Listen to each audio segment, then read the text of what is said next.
Everybody. Hope everybody out there is doing well. Today, we're going to talk about how HR keeps the company safe from being sued by former and current employees. So in the first video, we talked about the three things that HR is responsible for.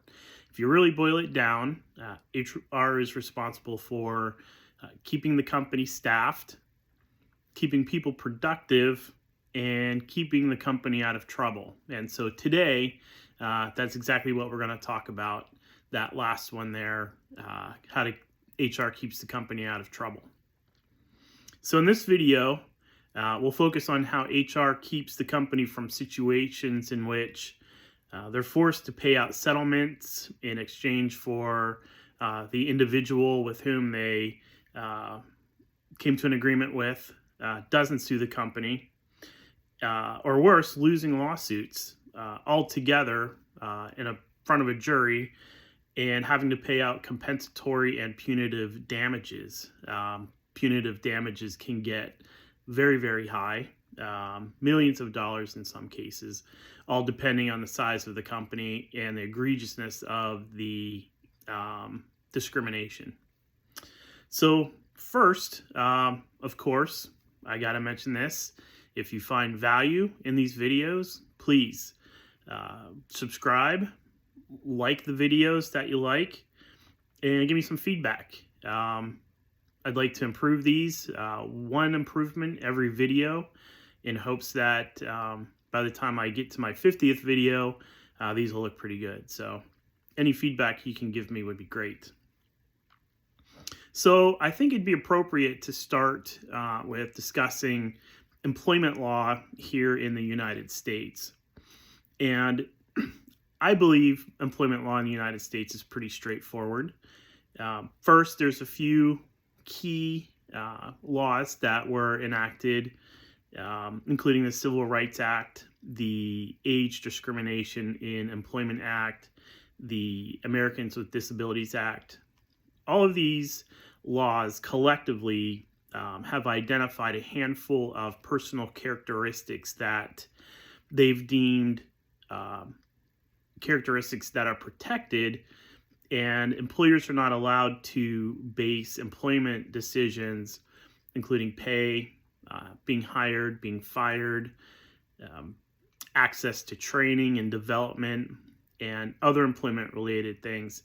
No decision about any of those things can be based on an individual falling under one of those personal characteristics that are protected. So some examples, and I'm sure that you could probably share some examples right here with me. But so obviously race, color of skin, religion, national origin, age, sex, individual's disability, veteran status, and those are just to name a few. It would be in your interest to do a little research and learn about these laws. And in fact, I could probably put together a video covering all those laws in detail. Let me know if that's something you'd like to see.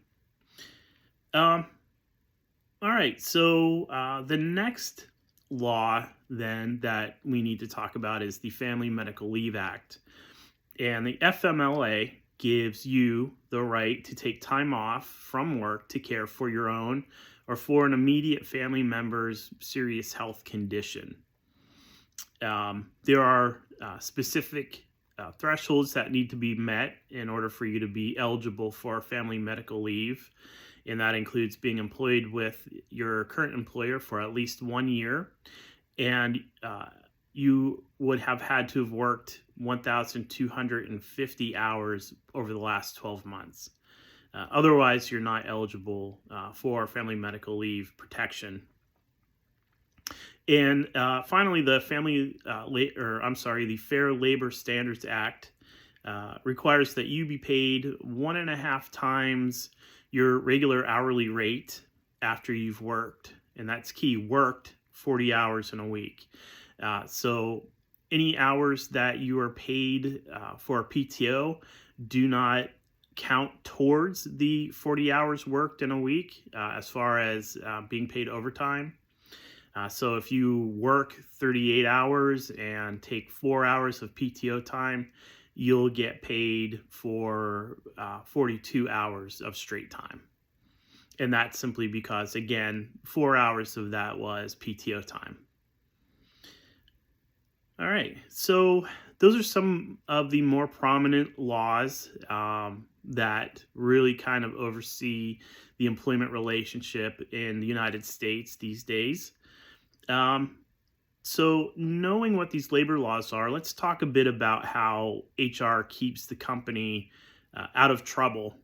And what HR does is they build and collect documentation, which is evidence that supports the argument their actions are legal. And really it all starts even before they think about hiring you. It all starts really with the job ads that they post announcing that they have job openings that they're hiring for. So nearly every ad that you read includes language about the company being an equal employment opportunity employer. So although this language in an ad doesn't necessarily mean the company is intentional about providing equal employment opportunities, the language in the job ad, this language in the job ad signals that the company is at a minimum aware of the laws. Also, HR makes sure the ad doesn't include any language that may suggest the company discriminates illegally. So although ads may never include language like the company is looking for someone that's quote unquote young or Christian or Muslim or of Mexican descent, companies still signal their intentions, and you can read between the lines what they mean exactly. So if a company includes energetic in their ads, a lot of times that they're signaling they want somebody younger. Another thing HR does with the ad is they make sure that the ad is accurate in terms of the duties the individual will need to do while in the job.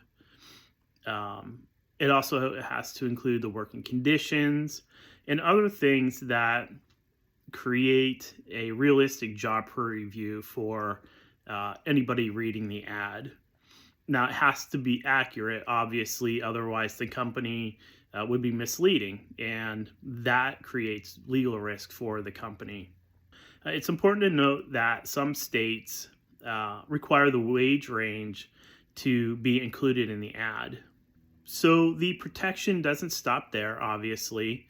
The job application process, whether it's paper or if it's online, normally this is the first document that you either sign or, whether it's electronic or if you sign a piece of paper. When you sign the application, basically you're promising that everything that you've included in your resume or on the application is truthful. And there's language, if you read the fine print, that says if the company learns that any part of your application or resume was falsified, they hold the right to separate with you. Interviewing, of course, the things that HR does to protect the company from lawsuit extends into the interviewing processes. So HR and hiring managers, if they're worth their salt, they'll avoid any questions during the interview process that could be related to or otherwise identify protected characteristics. So questions that, again, could require disclosing, religion, national origin, anything that's protected. Those types of questions are illegal. So if you believe that you are asked a question that would disclose any information or was otherwise related to a personal characteristic, it's in your interest to document that. We'll talk quite a bit about documentation later on in the video. So even if you do end up getting a job offer, you may need the documentation down the road, especially considering if the employer is ignorant enough to ask those types of questions during an interview. The protection continues. The onboarding process plays a large role in HR collecting the documentation that it needs to prove that it's not functioning in an illegal fashion. So the onboarding process, think about all the different documents that you're asked to sign during that process. It's easy to just simply sign everything HR puts in front of you just because you're in a hurry, in the interest of time. Maybe you sense that the HR person is being impatient with you, or if they're in a hurry. Doesn't matter. The best way that you can protect yourself, and I'll say this time and again, is to understand the policies, understand the performance expectations, and comply and do what you can to meet those expectations. So it's imperative that you take the time to understand exactly what each of the things are that you're signing, and ask for copies of everything that you've signed. HR should be willing to share those items with you, share those documents with you. In many states, it's illegal for HR to not provide you with copies of items that you've signed. And any company that refuses to hand over documents that you've signed is really kind of setting itself up for risk. So you might want to look at the laws in the state in which you live and work to learn more about the state's requirements, because they do vary from state to state. So everything that you sign, and again, asked for copies, HR will point to any one of these documents if it has to, and point to your signature and say, well, they signed the acknowledgement. That means that they read the policy or they read the procedure and knew it was there. And as a result, their behavior, if it was outside of policy or procedure, was intentional. So again, imperative that you collect everything that you've signed, get copies of everything that you've signed, and understand all the policies and procedures, and do what you can to stay aligned with those. So normally it's at this stage that you'll sign the handbook acknowledgement as well. It's absolutely imperative that you get a copy of the handbook, whether it's a physical copy or an electronic copy. You need to read the handbook from cover to cover so you understand all the policies and expectations. If HR refuses to give you a copy of the handbook, that's a tremendous red flag for you, even to the point that you may want to reconsider working for that company. A company that's hiding their HR policies from its people is unprofessional and clearly trying to hide the way they do things. Of course, the things that HR does to protect the company from lawsuit extends into the interviewing processes. So HR and hiring managers, if they're worth their salt, they'll avoid any questions during the interview process that could be related to or otherwise identify protected characteristics. So questions that, again, could require disclosing, religion, national origin, anything that's protected. Those types of questions are illegal. So if you believe that you are asked a question that would disclose any information or was otherwise related to a personal characteristic, it's in your interest to document that. And we'll talk a lot more about we'll talk quite a bit about documentation later on in the video. So even if you do end up getting a job offer, you may need the documentation down the road, especially considering if the employer is ignorant enough to ask those types of questions during an interview. The protection continues. The onboarding process plays a large role in HR collecting the documentation that it needs to prove that it's not functioning in an illegal fashion. So the onboarding process, think about all the different documents that you're asked to sign during that process. It's easy to just simply sign everything HR puts in front of you just because you're in a hurry, in the interest of time. Maybe you sense that the HR person is being impatient with you, or if they're in a hurry. Doesn't matter. The best way that you can protect yourself, and I'll say this time and again, is to understand the policies, understand the performance expectations, and comply and do what you can to meet those expectations. So it's imperative that you take the time to understand exactly what each of the things are that you're signing, and ask for copies of everything that you've signed. HR should be willing to share those items with you, share those documents with you. In many states, it's illegal for HR to not provide you with copies of items that you've signed. And any company that refuses to hand over documents that you've signed is really kind of setting itself up for risk. So you might want to look at the laws in the state in which you live and work to learn more about the state's requirements, because they do vary from state to state. So everything that you sign, and again, asked for copies, HR will point to any one of these documents if it has to, and point to your signature and say, well, they signed the acknowledgement. That means that they read the policy or they read the procedure and knew it was there. And as a result, their behavior, if it was outside of policy or procedure, was intentional.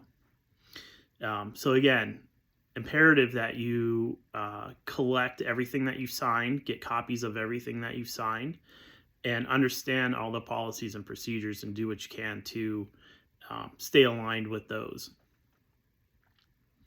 So normally it's at this stage that you'll sign the handbook acknowledgement as well. It's absolutely imperative that you get a copy of the handbook, whether it's a physical copy or an electronic copy. You need to read the handbook from cover to cover so you understand all the policies and expectations.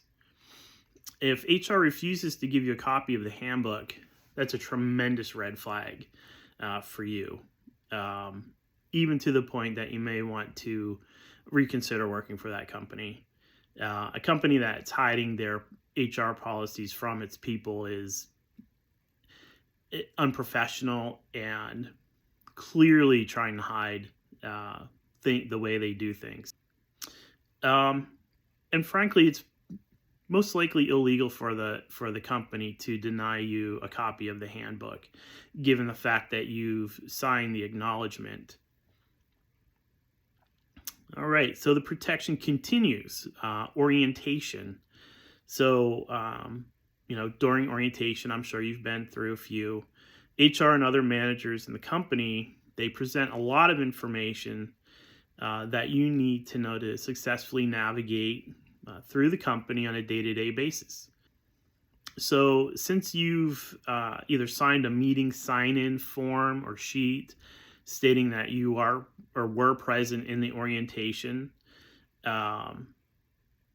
it's important that you pay attention and, again, learn whatever you can regarding the things that they are presenting in the orientation.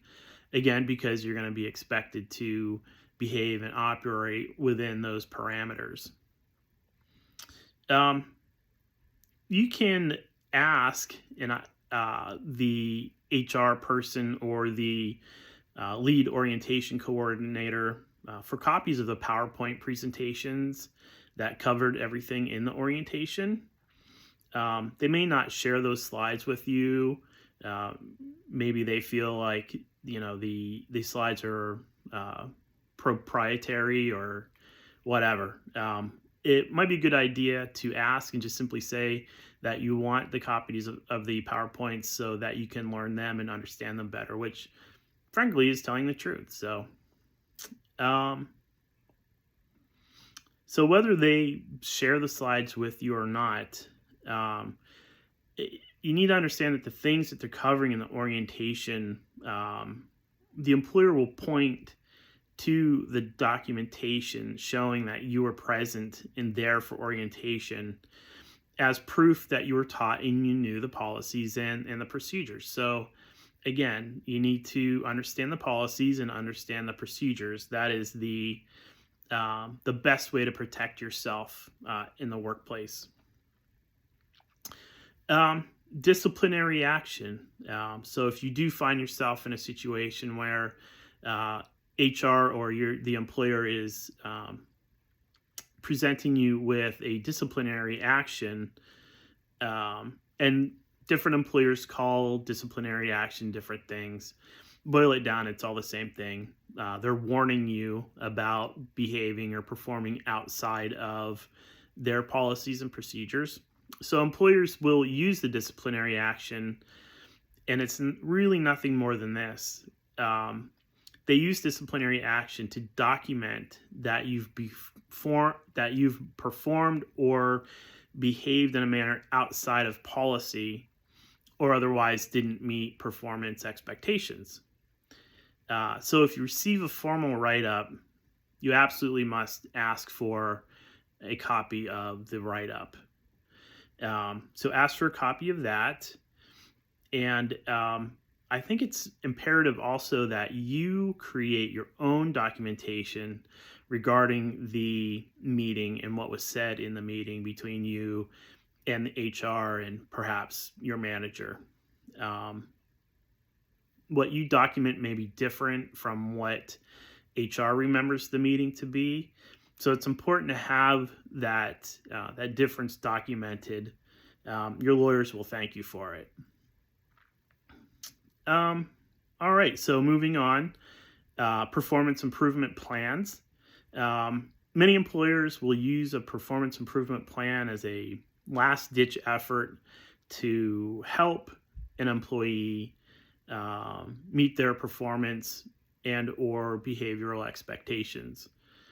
So the truth is, if you've been put on a PIP, the employer is preparing to separate with you.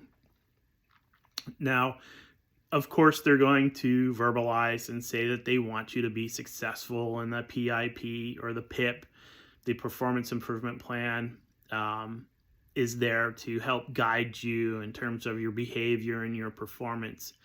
But make no mistake, you're on the PIP because they believe they're going to need to separate with you.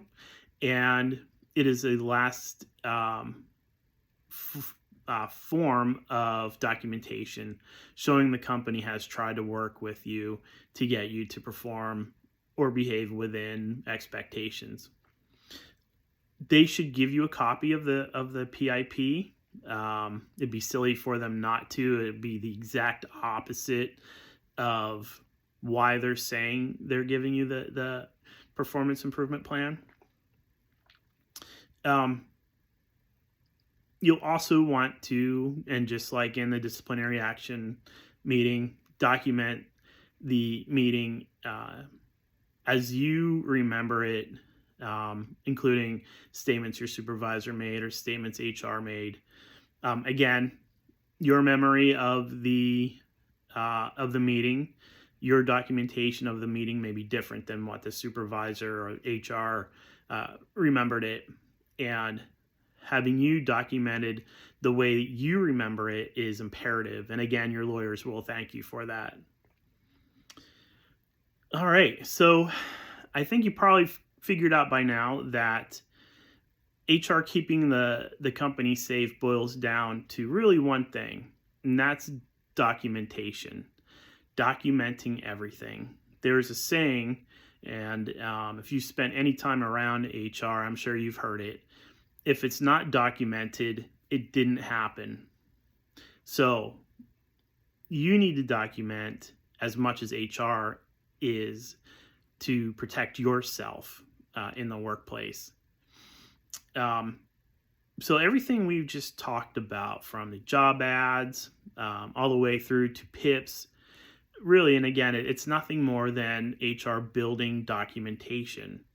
The goal, of course, like we just said, the goal is to demonstrate the company has met its obligations in communicating policies, training people in procedures, and providing warnings to people who behave or perform outside of expectations. There are other things that HR documents that contributes to helping the company stay out of trouble.